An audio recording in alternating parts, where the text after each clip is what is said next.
Olá, meu Mojubá a todos vocês, meus mais velhos, meus mais novos, meus iguais. Eu sou o Olorixá Jorge Kaomi, sou sacerdote do Ebelece Orixá Ebi Obi Monure. Estou vindo aqui hoje para a gente dar continuidade ao tema Ogum, que começamos a falar semana passada. Vou falar também sobre Oxóssi e um pouquinho sobre a Paucá. Antes, eu quero agradecer a vocês que estão acompanhando aí o canal. Peço a vocês que continuem acompanhando, que se inscrevam, que deixem o like de vocês lá, o joinha, para a gente estar dando continuidade ao nosso trabalho, porque isso para a gente é um incentivo a continuar esse trabalho, de trazer informações até vocês, baseado, como eu sempre digo, no meu ponto de vista, no que eu aprendi, no que eu ouvi, no que eu vivi, né, em materiais que eu li, na minha vivência dentro do culto de orixá. Não é uma verdade universal, porque cada família traz as suas tradições, traz a sua cultura, a sua forma de cultuar o orixá, a sua visão sobre o orixá, né? Então o que a gente está trazendo até vocês são algumas informações baseadas na minha vivência, que espero que auxilie vocês e que brote dentro de vocês aquela sementinha da curiosidade, aquele desejo de estar sempre aprendendo mais e mais, porque o saber não ocupa espaço. Uma coisa muito importante que eu quero também deixar claro aqui para vocês é que o fato de vocês estar assistindo os vídeos, né, tendo algumas informações que talvez vocês não tiveram antes, não significa que a tradição, os rituais, né, a forma que a família que vocês pertencem cultua o orixá esteja errada. Não quer dizer isso, porque o culto ele é plural. Até mesmo nas terras iorubás, todos nós sabemos que acontece essa pluralidade, né? Cada família tem a sua particularidade no culto ao seu ancestral, tá bom, pessoal? Então vamos aí falar um pouquinho sobre Ogum. Bom, pessoal, vamos então falar sobre Ogum. Eu tenho algumas coisas escritas aqui que eu vou estar acompanhando, né? Para não errar nome, né? Para ficar uma coisa mais interessante, uma coisa mais legal, né? Então vamos lá. Algumas famílias acreditam que Ogum teria sido o primeiro homem a nascer na cidade de Equiti. E outros já não. Acreditam que Ogum é natural da cidade de Leifé. Porém, todas as famílias, elas têm um princípio de que Ogum seria filho de Odudua, né? Mas esse Ogum filho de Odudua não seria o orixá Ogum, mas um Eborá, um homem que foi reconhecido nele a energia de Ogum.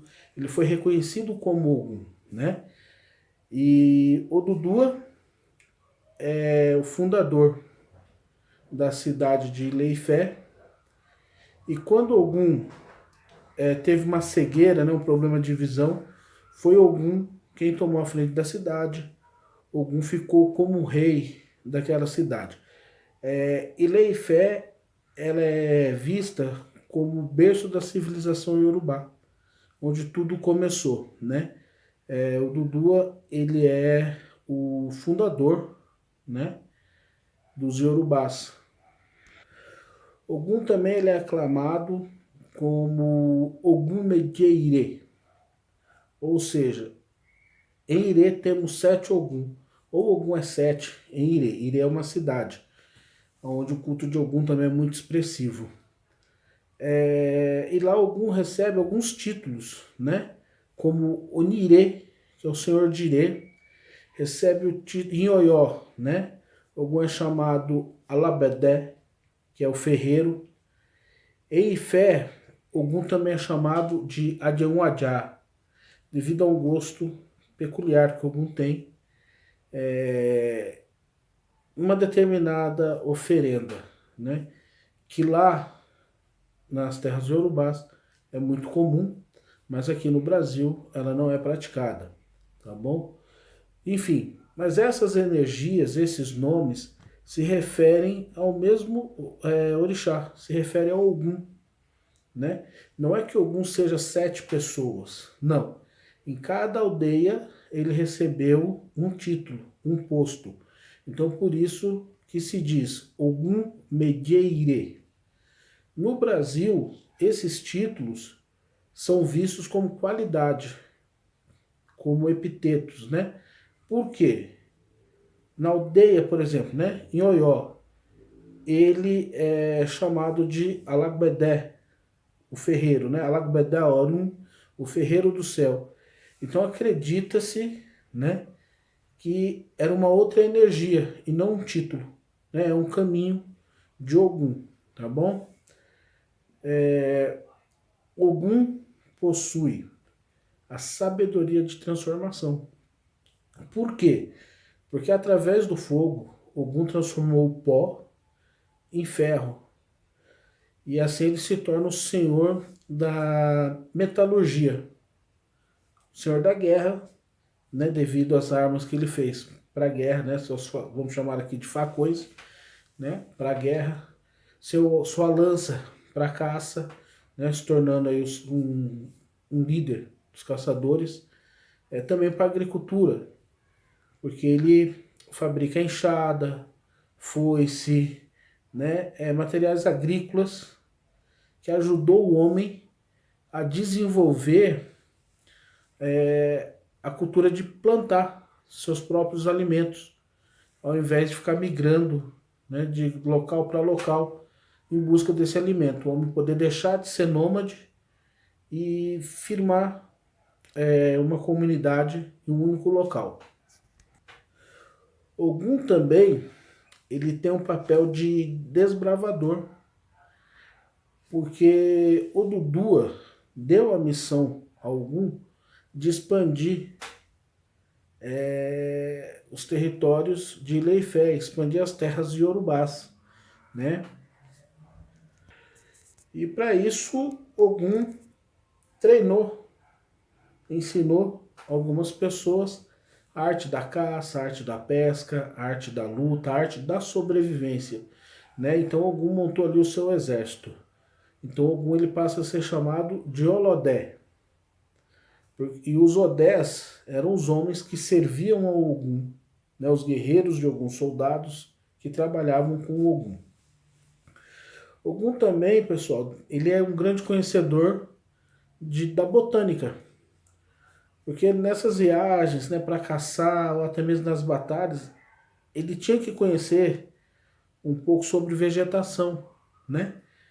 Quais folhas poderiam comer, quais folhas iriam usar como remédio, quais folhas eram veneno, né? Isso era muito importante nessa época, né? Porque a gente não tinha farmácia, não tinha médico, né? Tinha os curandeiros, os feiticeiros, né? Os odés também tinham a função de ser o guardião, né? Guardar, proteger as aldeias, as cidades ali, principalmente os palácios, né? E uma das funções principais de Ogum foi facilitar a vida dos seres humanos. Né? Como que a gente poderia ter agricultura sem a ajuda de Ogum? Como poderíamos ter a tecnologia sem o uso do metal?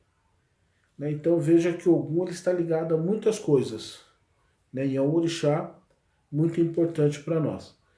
Então, pessoal, eu vou terminar aqui o tema Ogum e vamos então entrar no tema Oxóssi. Então vamos lá, né? Oxóssi teria sido, juntamente com Irinlé, aprendizes de Ogum, né?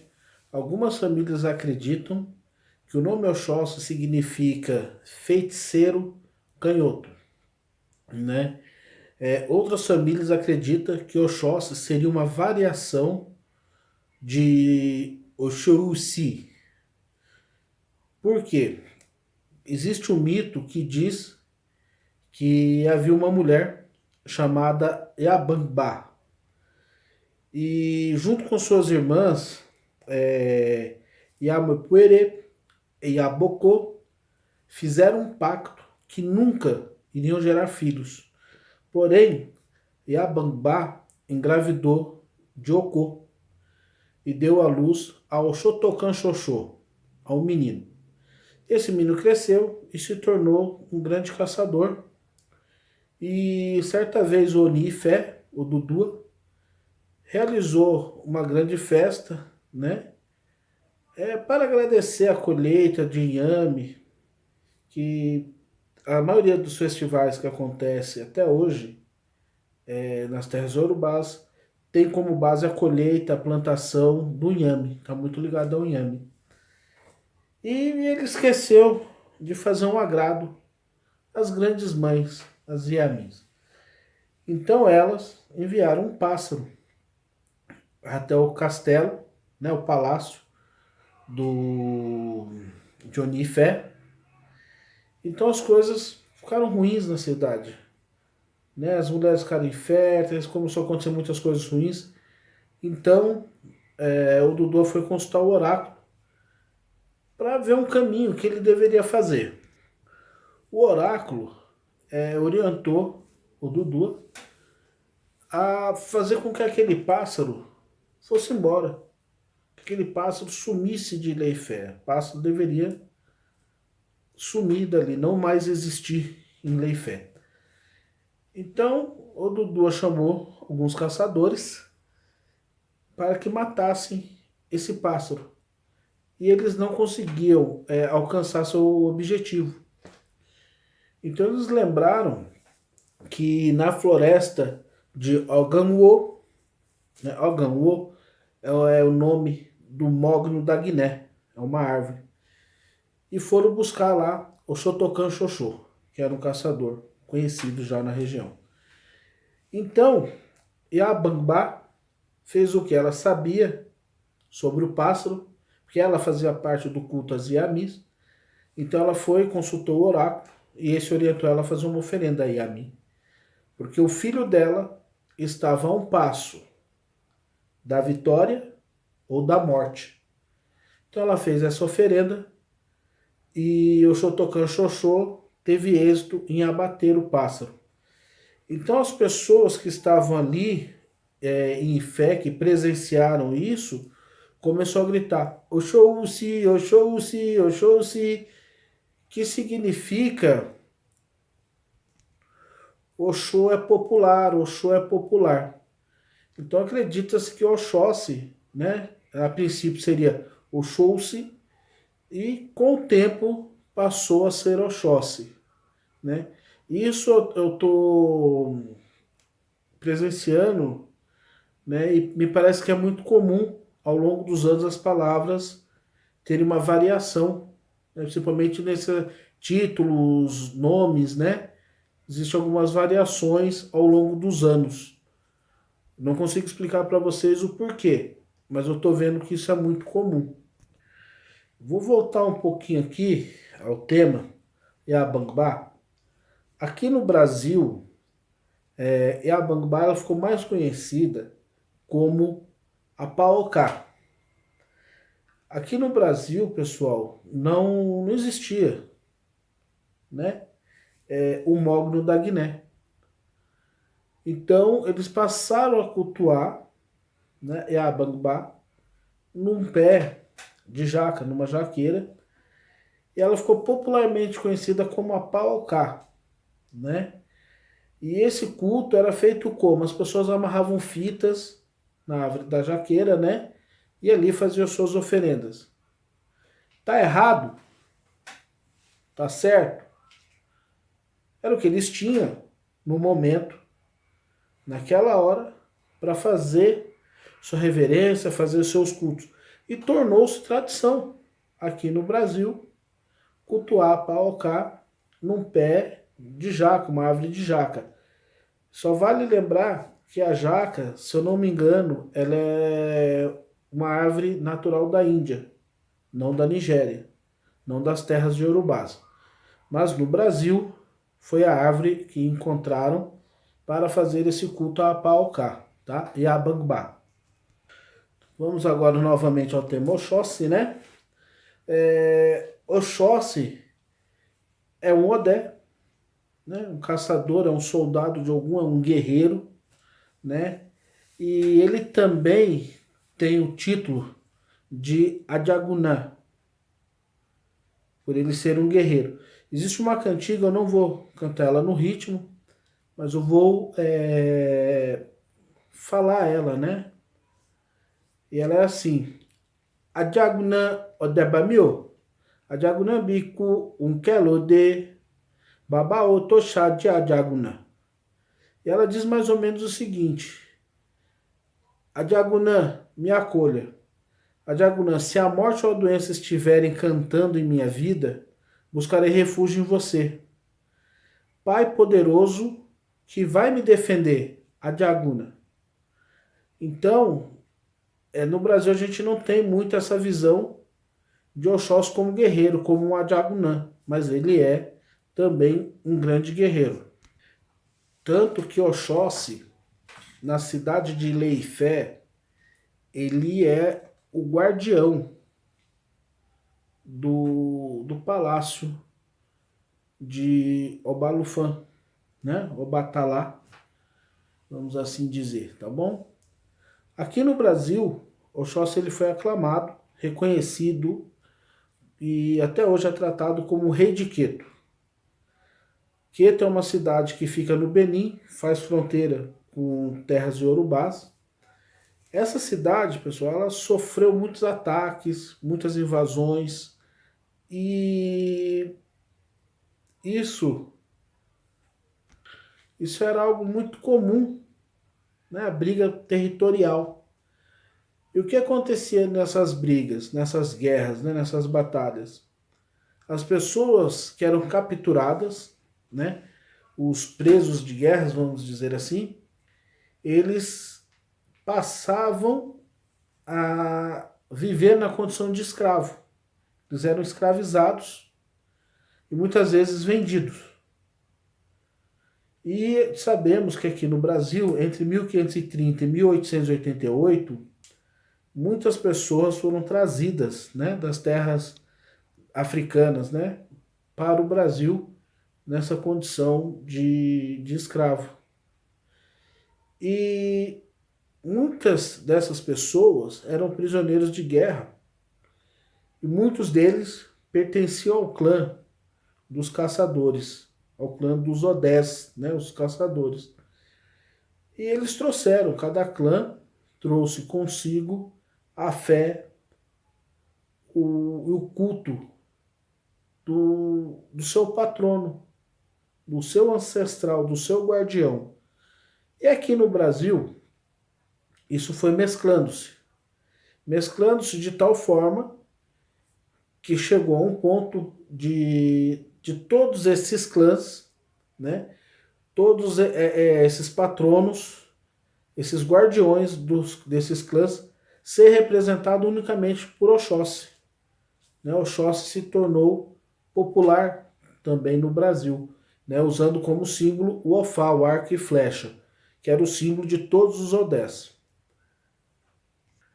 Então, mesmo que vários desses clãs de Odé tenham vindo da cidade de Queto para o Brasil, a gente precisa lembrar de uma coisa. Na cidade de Queto não existe culto a Oxóssi. Esse culto não existe lá. Não existe festividade, não existe rituais para Oxóssi. Esses cultos, nessa festividade, esse festival existe na cidade de Leifé. Em Leifé existe o culto a Oxóssi, mas em Queto não existe.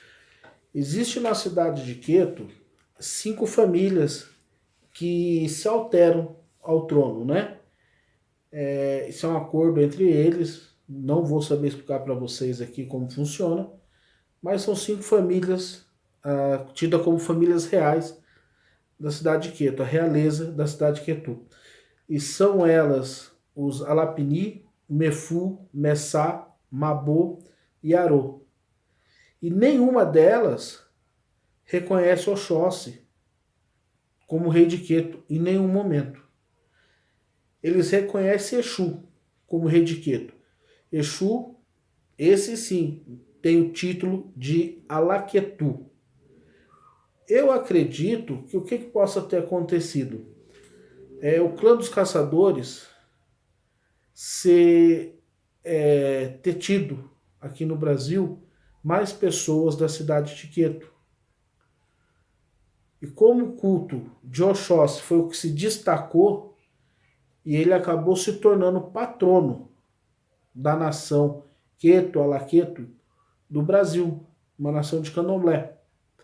Então talvez isso fez com que as pessoas entendessem que Oxóssi seria rei de Queto. Mas ele deve ser, talvez seja, realmente né, pois é visto assim, rei de Queto, mas a nação candomblé, não a cidade do Benim. Bom, pessoal, o vídeo ficou um pouquinho longo, mas eu acredito que ficou legal, né? E vou terminar ele por aqui. Agradeço a todos vocês aí que assistiram, peço que compartilhe, dê o joinha, se inscreva aí para dar essa força pra gente, e até a próxima semana. Meu mojubá aos meus mais velhos, aos meus mais novos, aos meus iguais. E mais uma vez digo a vocês, o que está sendo passado aqui no nosso canal é a minha visão, o meu ponto de vista, é o que eu aprendi com os mais velhos, mais novos, meus iguais, lendo, pesquisando, ouvindo, né? E a intenção nossa aqui é só colocar uma sementinha de curiosidade dentro de cada um de vocês, para que vocês comecem a saciar a sede de conhecimento, a busca pela sabedoria, porque é muito importante isso para a gente, saber as nossas raízes, as nossas tradições, né? E o porquê cultuamos orixá, o porquê existimos, é muito importante isso para o ser humano, para todos nós. Então, muito obrigado a todos vocês. Mojubá, Babami, Mojubá Yami, Mojubá a todos vocês. Odabó.